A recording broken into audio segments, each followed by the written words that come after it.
Hello दोस्तों, नमस्ते, प्रणाम। सभी दर्शकों का स्वागत है हमारे यूट्यूब चैनल पर। मैं एक नाच गीत लेके आई हूँ। अच्छा लगेगा लाइक करना, कमेंट करना, मेरे चैनल को सब्सक्राइब करना। हम सड़िया लाया दमदन पुरिया पिया रंग रहे बैगनी पिया ना।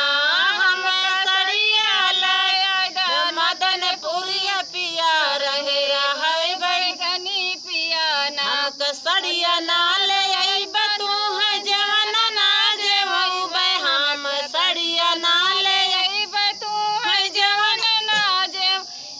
हमारे जवना के दई दिया मंजूरी पिया रंग रहे बैगनी पिया ना।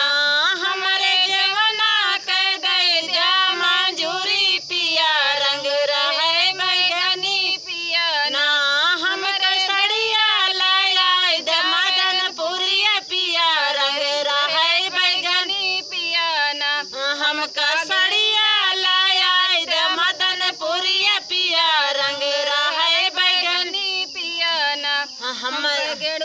हम सड़िया ना ले बतू है गेरुआ ना घुटऊ बे। हम सड़िया ना ले बतू का गेरुआ ना घुटऊ बे। हमारे गेरुआ के दई दिया मंजूरी पिया रंग रहे बैगनी पिया ना।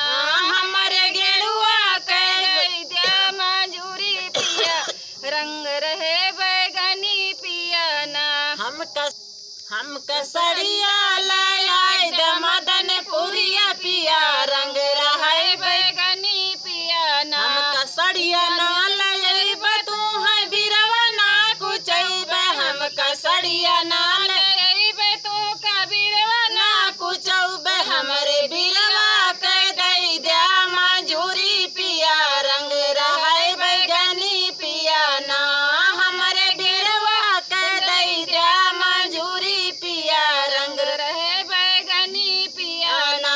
हम सड़िया लाया दमदन पुरिया पिया रंग रहे बैगनी पिया ना। हम सड़िया ना ले बतू है सजिया ना सुतऊ बे। हम सड़िया ना ले बतू का सजिया ना सुतई बे। हमारे सजिया के दई दिया मंजूरी पिया रंग रहे बैगनी पिया ना। हमारे सजिया के दई दिया मंजूरी पिया रंग रहे बैगनी पिया ना। हम सड़िया लाया दमदन पुरिया पिया रंग रहे बैगनी पिया ना। हेलो दोस्तों, वीडियो कैसे लगा कमेंट बॉक्स में जरूर बताना।